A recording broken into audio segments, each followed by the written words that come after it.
जय शिवराय मित्रांनो, आज आपण पोलीस भरतीला विचारलेले महत्त्वपूर्ण अशी PYQ प्रश्न बघणार आहोत, जे की सामान्य विज्ञानावरील असतील. टोटल 25 प्रश्न आहेत. तुमच्यासाठी टार्गेट असेल 20+. मित्रांनो, तुम्ही जर पोलीस शिपाई, चालक, कारागृह, बॅट्समन आणि SRPFची तयारी करत असाल तर हे प्रश्न तुमच्यासाठी खास महत्त्वाचे आहेत. मित्रांनो, तसेच तुम्ही आपल्या यूट्यूब चॅनलला पहिल्यांदा आला असाल तर नक्की सबस्क्राईब करा. चला तर आजचा पहिला प्रश्न पाहू. व्हिनेगारमध्ये खालीलपैकी कोणते आम्ल असते? व्हिनेगारमध्ये कोणते आम्ल असते? तर ॲसिटिक आम्ल. लक्षात ठेवा मित्रांनो, व्हिनेगारमध्ये ॲसिटिक आम्ल असते. ऑप्शन 2 आपलं बरोबर उत्तर होईल. दुसरा प्रश्न आहे, बर्फ उष्णतेचा कोणता वाहक आहे? ऑप्शन तुमच्या समोर आहेत. अर्धवाहक, सुवाहक, दुर्वाहक यापैकी नाही. बर्फ उष्णतेचा कोणता वाहक आहे? तर दुर्वाहक. ऑप्शन 3 आपलं बरोबर उत्तर होईल. पुढील प्रश्न आहे, जमिनीवरील ओझोन थर सूर्यप्रकाशातील कोणती किरणे शोषून घेतात? कमेंट करून उत्तर सांगा. जमिनीवरील ओझोन थर सूर्यप्रकाशातील कोणती किरणे शोषून घेतात? तर अवरक्त किरणे. लक्षात ठेवा मित्रांनो, जमिनीवरील ओझोन थर सूर्यप्रकाशातील अवरक्त किरणे शोषून घेतात. ऑप्शन 4 आपलं बरोबर उत्तर होईल. पुढचा प्रश्न आहे, विश्वातील सर्वात तीव्र बल कोणते आहे? न्यूक्लिअर बल, गुरुत्वीय बल, विद्युत बल, सूर्यकिरण बल. विश्वातील सर्वात तीव्र बल आहे न्यूक्लिअर बल. ऑप्शन 1 आपलं बरोबर उत्तर होईल. पुढचा प्रश्न आहे, ध्वनीचा वेग खालीलपैकी सर्वात जास्त कोठे आढळतो?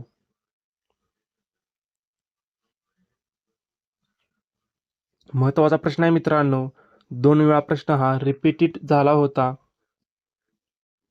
ध्वनीचा वेग खालीलपैकी सर्वात जास्त कोठे आढळतो? तर पोलादमध्ये. ध्वनीचा सर्वाधिक वेग असतो पोलादमध्ये. ऑप्शन 2 आपलं बरोबर उत्तर होईल. पुढचा प्रश्न आहे, अँटीरेबिजच्या शोधाचे जनक कोण आहेत? अँटीरेबिजच्या शोधाचे जनक कोण आहेत? तर याचं उत्तर होईल लुई पाश्चर. अँटीरेबिजच्या शोधाचे जनक आहेत लुई पाश्चर. ऑप्शन 2 आपलं बरोबर उत्तर होईल. पॉलिग्राफ हे यंत्र कशाशी संबंधित आहे? महत्त्वाचा प्रश्न आहे मित्रांनो, रिपीट होऊ शकतो हा प्रश्न. पॉलिग्राफ हे कशाशी संबंधित यंत्र आहे? तर खोटे बोलणे ओळखणे. पॉलिग्राफच्या मदतीने खोटे बोलणे ओळखायचे असते. ऑप्शन 1 आपलं बरोबर उत्तर होईल. पुढील प्रश्न आहे, क्रिस्टलोग्राफी ही कोणत्या विषयाच्या अभ्यासाशी संबंधित आहे? मित्रांनो, महत्त्वाचा प्रश्न आहे, लिहून घ्या. क्रिस्टलोग्राफी हे कोणत्या विषयाच्या अभ्यासाशी संबंधित आहे? तर स्फटिकांचा अभ्यास.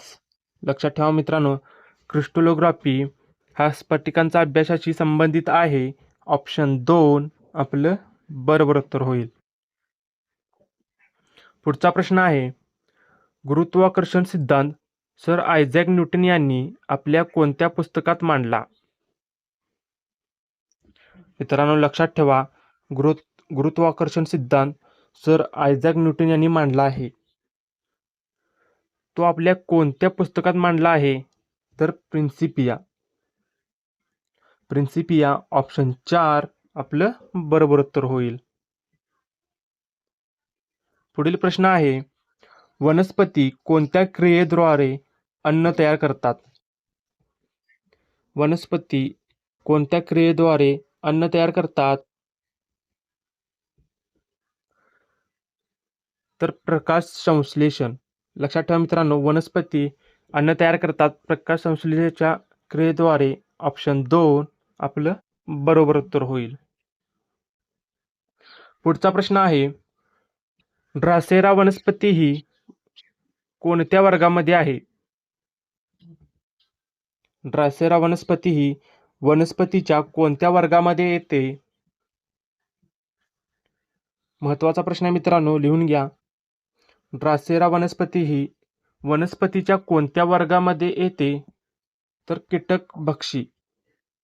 लक्षात ठेवा मित्रांनो, ड्रासेरा वनस्पती कीटकभक्षी वर्गामध्ये येते. ऑप्शन 3 आपलं बरोबर उत्तर होईल. पुढचा प्रश्न आहे, जिभेच्या दोन्ही कडा कोणती चव ओळखतात? जिभेच्या दोन्ही कडा कोणती चव ओळखतात? खारट, कडू, गोड, आंबट. कमेंट करून उत्तर सांगा. जिभेच्या दोन्ही कडा कोणती चव ओळखतात? तर आंबट. ऑप्शन 4 आपलं बरोबर उत्तर होईल. पुढचा प्रश्न आहे, राष्ट्रीय विज्ञान दिन कोणत्या दिवशी असतो? महत्त्वाचा प्रश्न आहे मित्रांनो, IMP करून घ्या. राष्ट्रीय विज्ञान दिन कोणत्या दिवशी असतो? तर 28 फेब्रुवारी. राष्ट्रीय विज्ञान दिन 28 फेब्रुवारी रोजी साजरा करतात. ऑप्शन 4 आपलं बरोबर उत्तर होईल. पुढचा प्रश्न आहे, क्वाशियोरकर हा रोग लहान मुलांना कशाच्या कमीपणामुळे होतो? क्वाशियोरकर हा रोग लहान मुलांना कशाच्या कमीपणामुळे होतो? तर प्रोटीनच्या कमीमुळे. लक्षात ठेवा मित्रांनो, क्वाशियोरकर हा रोग प्रोटीनच्या कमतरतेमुळे मुलांना होत असतो. ऑप्शन 1 आपलं बरोबर उत्तर होईल. पुढचा प्रश्न आहे, खालीलपैकी कोणता रोग हवेमार्फत पसरणारा आहे? खालीलपैकी कोणता रोग हवेमार्फत पसरणारा आहे? विषमज्वर, गोवर, कॉलरा, कावीळ. 4 ऑप्शनमधील कोणता रोग आहे जो हवेमार्फत पसरतो? तर गोवर. हवेमार्फत पसरणारा रोग आहे गोवर. ऑप्शन 2 आपलं बरोबर उत्तर होईल. पुढील प्रश्न आहे, मेनिंजायटिस हा रोग कोणत्या अवयवाशी संबंधित आहे? मेनिंजायटिस हा रोग कोणत्या अवयवाशी संबंधित आहे? तर याचं उत्तर होईल मेंदू व मुरुदंड.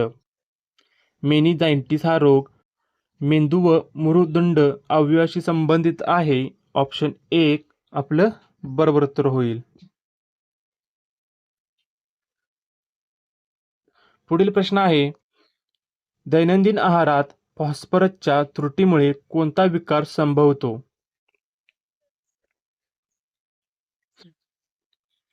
महत्त्वाचा प्रश्न, दैनंदिन आहारात फॉस्फरसच्या त्रुटीमुळे कोणता विकार संभवतो? रातआंधळेपणा, ॲनिमिया, गलगंड, वाढ खुटणे. 4 ऑप्शन आहेत. दैनंदिन आहारात फॉस्फरसच्या त्रुटीमुळे वाढ खुटणे हा विकार संभवतो. ऑप्शन 4 आपलं बरोबर उत्तर होईल. पुढील प्रश्न आहे, कोणत्या साथीच्या रोगाने पाळीव दुभत्या जनावरांना त्वचा विकार होतो? IMP प्रश्न आहे. पोलीस भरतीला हा प्रश्न विचारला जाऊ शकतो. 2023 साली हा प्रश्न आला होता जिल्हा पोलीसला. कोणत्या साथीच्या रोगाने पाळीव दुभत्या जनावरांना त्वचा विकार होतो? तर लंपी. जनावरांना होणारा रोग आहे लंपी. ऑप्शन 1 आपलं बरोबर उत्तर होईल. कावीळ हा रोग मानवी शरीरातील कोणत्या अवयवास होतो? कावीळ हा रोग मानवी शरीरातील कोणत्या अवयवास होतो? तर यकृत. कावीळ हा रोग मानवाच्या यकृत या भागास होतो. ऑप्शन 2 आपलं बरोबर उत्तर होईल. पुढील प्रश्न आहे, लिझा या विषाणूमुळे कोणता रोग होतो? लिझा या विषाणूमुळे कोणता रोग होतो? स्वाईन फ्लू, सार्स, डेंग्यू या रेबीज. मित्रांनो, महत्त्वाचा प्रश्न आहे, लिझा या विषाणूमुळे कोणता रोग होतो? तर रेबीज. ऑप्शन 4 आपलं बरोबर उत्तर होईल. पुढील प्रश्न आहे, कुष्ठरोग शरीराच्या कोणत्या भागावर परिणाम करतो? कुष्ठरोग शरीराच्या कोणत्या भागावर परिणाम करतो? यकृत, त्वचा, स्वादुपिंड या जठर. कुष्ठरोग शरीराच्या त्वचा या भागावर परिणाम करतो. ऑप्शन 2 आपलं बरोबर उत्तर होईल. पुढील प्रश्न आहे, लिंबूवर्गीय फळांमध्ये कोणते जीवनसत्व असते?